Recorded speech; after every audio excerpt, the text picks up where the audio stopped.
guys and gals, what is up? Welcome back to another Empowering Forward Momentum live stream. And I should have done this before I went live, but I'm going to go ahead and mute all my devices. Actually, I'll put them on airplane mode so I don't get bothered while I'm here chatting with you guys. So I thought I'd had a great interview lined up for tonight, but it turned out he had to reschedule. So he is coming up in December. Really excited, looking forward to that, but that's not happening tonight. So had to scramble a little bit. I did try to find somebody to hop on with me tonight, but I was not able to work that out. So I'll just go live, chat by myself, chat with you guys. I'll be doing a solo live stream. So if you are watching this live on YouTube, I will see your comments. If you're on Facebook, I think you need to, I don't know, like click a little button or go to StreamYard.facebook. I'm not sure. Somehow you can enable that to where I can see your comments and who is commenting. Otherwise, I might not see it if you're watching on Facebook. But that's all good. Tonight, I want to talk about something that I shared at Self-Reliance Festival recently, and it's something that I've really kind of dived deep into the last few years, and that is the thing,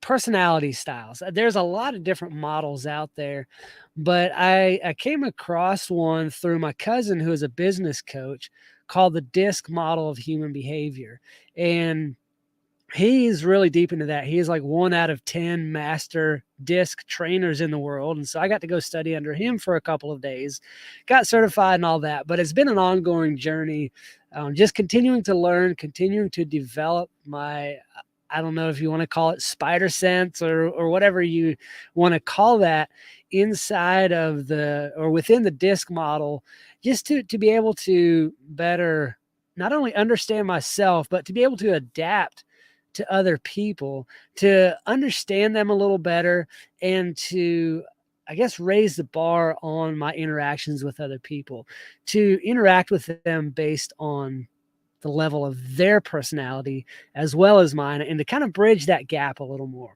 And I shared that at the most recent Self-Reliance Festival.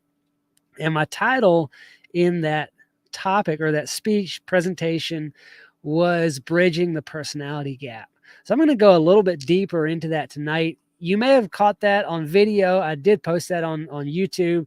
And I also put the audio on my podcast on the Constructive Liberty podcast. So you can go check it out if you want to catch the audio from that presentation. But all that information, or most of that I shared, is going to be here tonight. It's going to be a lot of fun. I love talking about this. So if it's something that you enjoy, or if it's something that stands out to you, make sure you comment, do all the things, like and share, what everybody says to do. But I don't know. I guess we could just jump right into it. Let me pull up my screen here. I did have some things that I was going to talk about a little bit before we jumped into it, but I'm not sure. My head's not right, I guess. Anyway, interaction dynamics, understanding another person using personality information. This is something that I absolutely love. And I like thinking about it probably a lot more than I actually utilize it, because when I get into a situation, I forget my training, and or I freeze maybe. And instead of letting this become instinct, I'm not sure why or what the holdup is there. If I just don't put enough thought into it other times, or I don't know what the holdup is there, but it's something that's a lot of fun for me, a lot of fun to think about, a lot of fun to utilize, and to analyze myself, and to think about how other people need to be interacted with. So in interaction dynamics, some of the things that we talk about is different personality perspectives, and how we can tell the differences between those perspectives, those distinct personality styles, the interaction dynamics between the styles, how best to communicate differences, and how best to communicate needs. Some of the benefits are they increase the mutual respect we have for each other. They eliminate ongoing conflict. And I know if you're in any relationship with any people, you know that there's conflict, whether that is a husband and wife, or father son, father daughter, mother son, mother daughter, boss coworker, two coworkers together, whether that is store clerk versus, and I don't know, somebody buying something in the store, or client in, wow, I'm drawing all the blanks here. If you're dealing with a client or whoever you're dealing with, anytime you have that interaction with another person, there's a potential for conflict. And it's hard to go through life without interacting with other people. So you're bound to have conflicts at one time or another. So we're going to learn how to navigate those conflicts and then understand better how to meet needs. So there's a couple of questions that you can ask, or before you really get into understanding other people and learning how to adapt your relationships. You really got to understand yourself. And there's a few questions that you can ask. The first is, am I more outgoing or more reserved? And kind of the way you look at that is, outgoing people tend to speak and move with higher levels of energy. Their gestures and facial expressions have more passion than a reserved individual has. But reserved people tend to speak more quietly, less forcefully. Their gestures and facial expressions are a little more guarded. Outgoing people, they're all out there and they're lively. Reserved people are a little quieter. About 10 to 20% of all relational challenges occur over the outgoing and reserved issue. Most of them can be easily resolved because they're just minor irritations. Some things that you can look for in yourself is if you like fast-paced activities, if you tend to find yourself very involved in what's going on. Are you highly energetic? Do you tend to be optimistic and positive and enthusiastic? Another way that you can look at it is, do you focus on talking things out? When there's a situation that comes up, do you talk it through? I don't tend to be that person. The reserved or more passive individual is a little slower paced. They're more cautious and concerned about things, maybe reluctant to try new things. They're often very critical thinking and very discerning. Their focus is on thinking things through. I'll tell a little story here. I went to help somebody on a GSD project. That's a get shit done, if you've never heard of that before.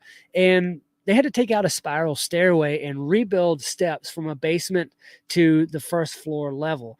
And I was the most experienced carpenter in the group, so I was trying to figure this thing out. And I stood back and I studied that thing from every angle and kind of hummed and hawed, and I thought about it. I built the model in my mind.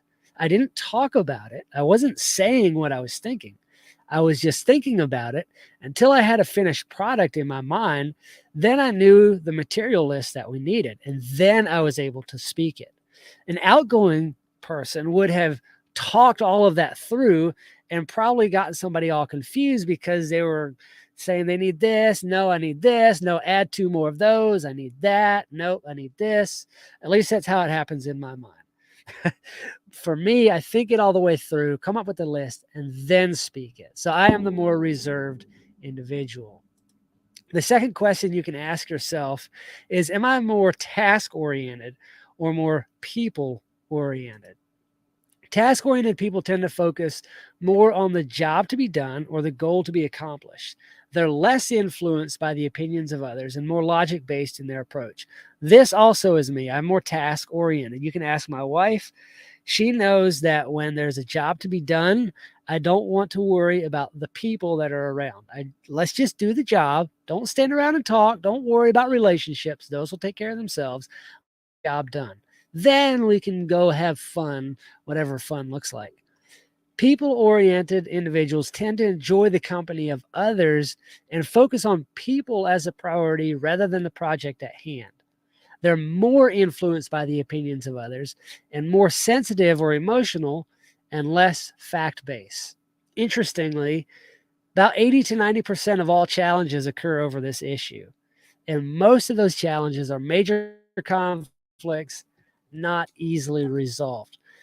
Almost every single one of my wife's and mine arguments or spats or disagreements or anything like that occurs over the task versus people orientation on this view of life that we have. Because she's very people oriented, I'm very task oriented.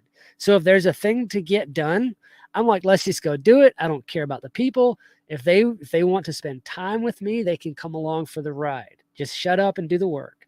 My wife is very, no, we need to bring the people along. We need to bring them in. They're more important than the job. Like, let's have fun. Let's be with the people while we do the work. I'm like, no, let's do the work and the people are there with us. So that can cause a bit of conflict there.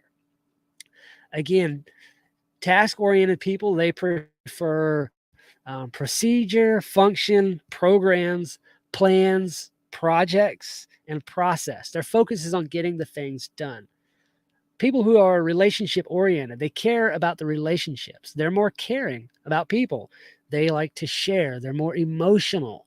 They have feelings and friendships. Their focus is on the opinions of others and how they feel.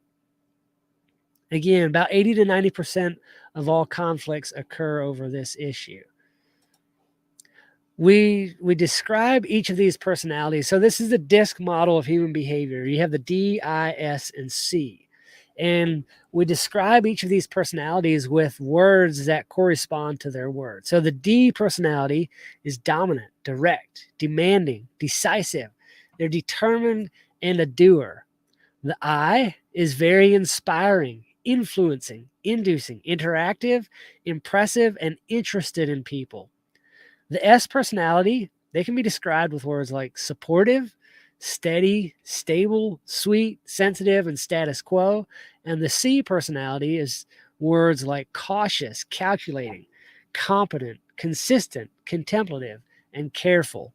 So if you're watching out there, why don't you go ahead and put in the comments kind of where you see yourself.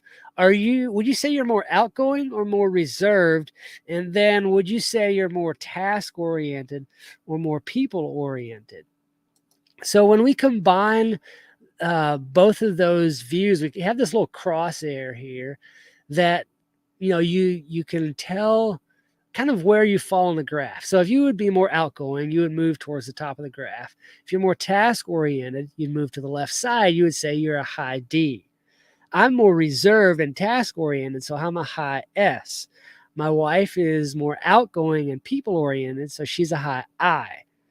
And you can tell, just by asking yourself those two simple questions, where you find yourself, and you'll begin to see these traits as we go through this. You'll be able to see yourself in that. I'm going to skip some of that because a lot of that has to do with when you're actually taking the assessment, and we're not doing the assessment tonight, but so they're irrelevant.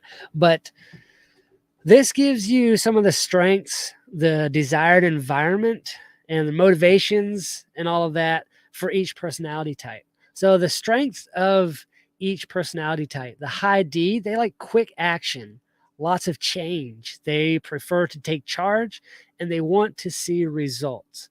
The I, their strengths are verbalizing or talking things out. They're very good at saying, they're very wordy.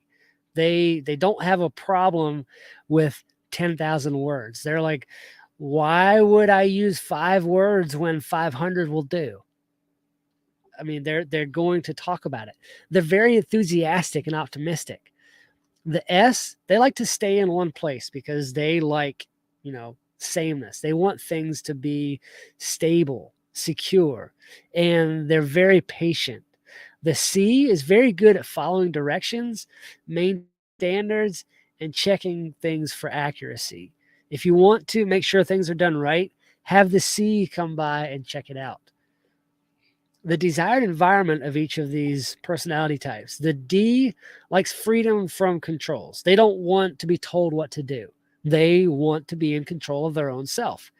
They don't want supervision, and they like a lot of different activities. So if you put them in front of one station for a long period of time, they will get super bored and become super frustrated and just, they don't like that. The I, prefers social recognition. They like popularity, freedom from schedules. They don't like schedules. They don't like details, and they like excitement. So lots of, fun, fast-paced things. They love that. The S likes sincere appreciation. They like traditional routine and proven results. So if, say, you're trying to sell something to someone you've identified as a high S personality, if you can show them where your product has gotten proven results, you'll likely get that sale. The C does not like sudden or abrupt changes. They like, if you've got a schedule, you stick to the schedule. They like facts and consistency. The D is motivated by challenges, power, and authority. So if you can challenge them, they're like, oh, yes, challenge accepted. They're going to do it.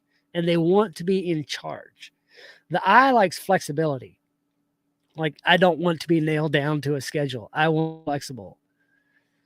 And they like freedom to talk and new adventures. So an I in a classroom setting, when they have to sit down and shut up, no, they don't like that. That's not their cup of tea.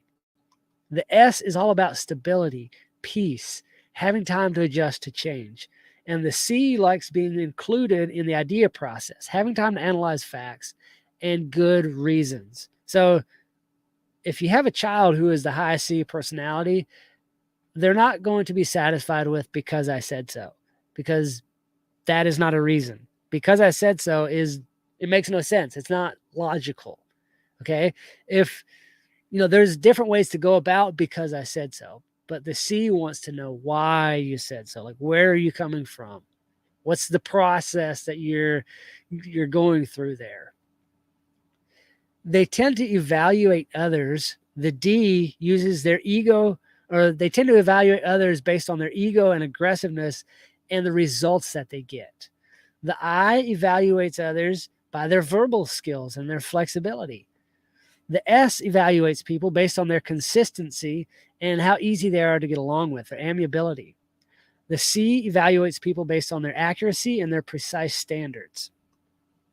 Some of their fears and dislikes. The D does not want to be taken advantage of. That is one of the biggest fears that he has, is somebody pulling a fast one on him.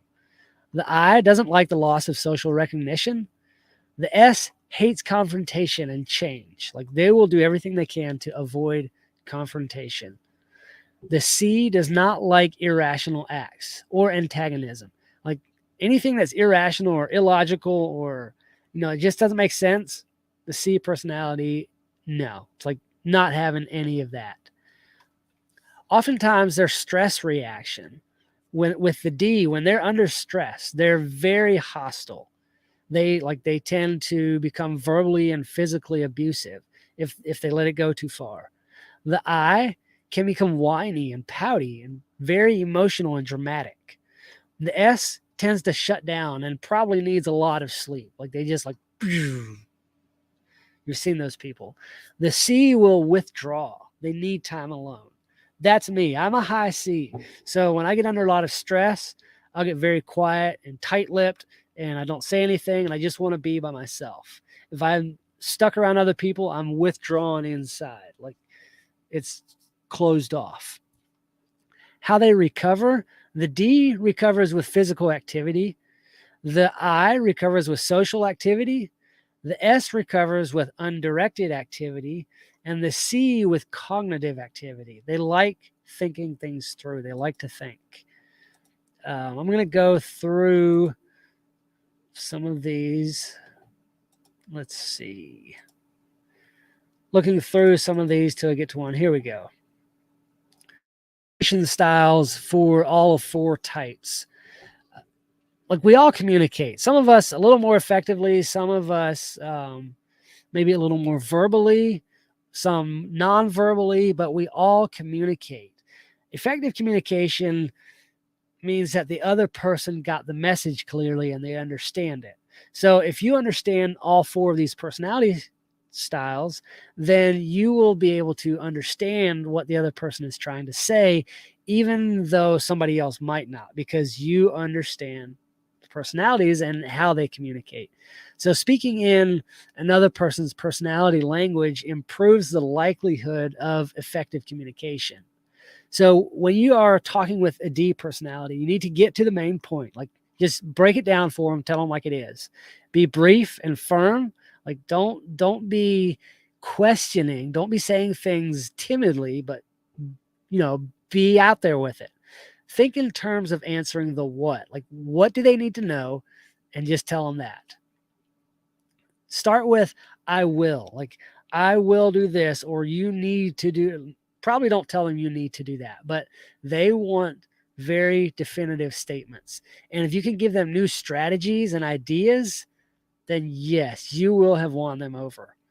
If you are talking with an I personality, you're going to need to let that person express their ideas as well. Like, don't just tell them everything. Let them have their input and their say and come out with their ideas too. It needs to be upbeat and positive. You need to think in terms of who is going to be with us, who all is coming along for this, who is helping, who is going to be doing the thing, because they want to know about the people more than the thing. They like to interact with illustrations and stories, and they want you to move along at a fast pace. With the S personality, you need to use short, concise sound bites. Like, say a short sentence and then let them react to that. Like, listen to them. Be sincere in what they have to say. Be agreeable and calm, and think in terms of answering how. How are we going to do this? Not so much what we're going to do, not so much who is going to do it, but how we're going to do it, because that brings the security that they need. You need to share supportive statements and then listen for their feelings and validate them. With a C personality, you need to provide clear information. Like, just say, don't be up in the air or vague about it. Be clear with the information that you have. Be patient and speak slowly, because they have to process things. You need to answer the why question. Why are you doing this? So when you talk with a D, you're going to say what you're doing. When you talk with the I, you're saying who you're doing it with. With the S is how you're doing it. And then the C needs to know why you're doing it. Like, what's the point of it all? You need credible data, or credible answers and data. You need to be poised, and when he or she speaks, don't interrupt them, because you will shut them down. So at the end of the day, at the end of your life, it is important to get things accomplished, but it's twice as important to build healthy relationships in the process. According to the Carnegie Foundation, technical skills account for 15% of success in the workplace. That's incredible to me, that technical skills account for only 15% of success. And this says that the other 85% is in how well you get along with people. It's kind of jumbled up there. I'm not sure why. But 85% of success in the workplace has to do with how well you get along with others. I find that absolutely incredible. So I'm going to go through, and actually that's about all of the things, the slides that I have to share and go through. So just to recap, the two questions that you need to ask yourself to find out your personality, and to also discern another person's personality so you can adjust and interact with them a little better, or to strengthen that relationship. The two questions are, am I more outgoing or more and then, am I more task-oriented or more people-oriented? And based on those two answers will tell you your place in the graph.